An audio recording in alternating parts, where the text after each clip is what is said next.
مدتی ویدیویی در فضای مجازی با شرح اخراج مهمان برنامه زنده شبکه 4 مورد توجه زیادی قرار گرفته. اتهامی که دستاندرکاران شبکه اونو تایید نمی‌کنن. با این حال خود مهمان برنامه ظاهراً از اتفاق افتاده شده دلخوشی نداره. اما ماجرا از این قرار بوده که در ویدیوی منتشر شده از یکی از برنامه‌های شبکه 4 دکتر ابراهیم فیاض به عنوان یکی از مهمانان برنامه در حال صحبته که چند بار از گوشی مجری صدای پیام از اتاق رژی به گوش میرسه. در ادامه هم مجری سخنان مهمان رو به نوعی قطع میکنه و طی فرایندی از مخاطبان دعوت میکنه که با هم به نظرسنجی برنامه سری بزنن.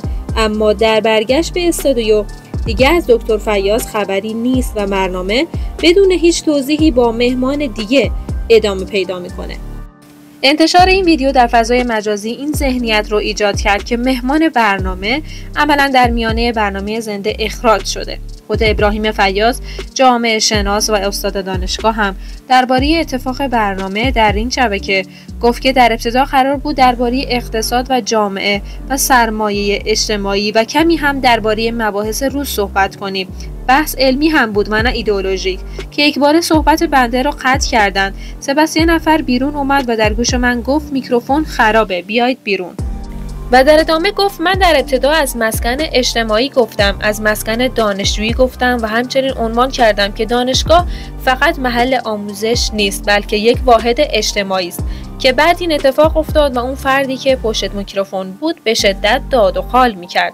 این محقق با اشاره به قطع کردن صحبتاش در آنتن زنده توسط مجری برنامه گفت که خدای خود رو شاهد میگیرم که اکراه داشتم به برنامه بروم، اما با توجه به اوضاع جامعه احساس کردم کمی صحبت کنیم تا قصه ها از قبل روشن شود. اما میبینید که این اتفاق افتاد و اینطوری شد. آقای فیاض همچنین در ادامه گفت بعد از این اتفاق به اتاق فرمان رفتم و گفتم که شما حق ندارید به یک استاد دانشگاه توهین کنید. استاد دانشگاه ناموس علم و ناموس دانشجویانه. اون کسی که اینطوری با من رفتار میکنه به علم و فکر توهین میکنه. بعد از کلی معطلی در هوای سرد در ورودی سازمان صدا و سیما، آخر فردی با یک وانتبار ما رو تا مقابل ساختمان استودیو برد که در استودیو هم اون اتفاق افتاد. برگشت هم تقریبا به همون شکل بود، اون هم با این شرایط جسمی که من دارم. این مدرس دانشگاه در ادامه گفت اگر توان دارند بیان و در آنتن زنده انتقاد و بحث کنند. ما اگر به صدا و سیما می رویم نه به خاطر پول و نه شهرت، به عنوان معلم میریم که روشنگری کنیم. مگر چند استاد دانشگاه حاضرن به صدا و سیما بروند؟ ما شأن خودمون رو داریم. کسی که به ما توهین کنه ما مثل خودشون برخورد نمی کنیم. کار خودمون رو میکنیم. هر قدر هم بخوان با این روش ها ما رو خورد کنند. ابراهیم فیاض در ادامه گفت تمام خشونت ها از جهل بلند میشه و نه علم. همه بحران هایی که در جامعه میبینید از جهله.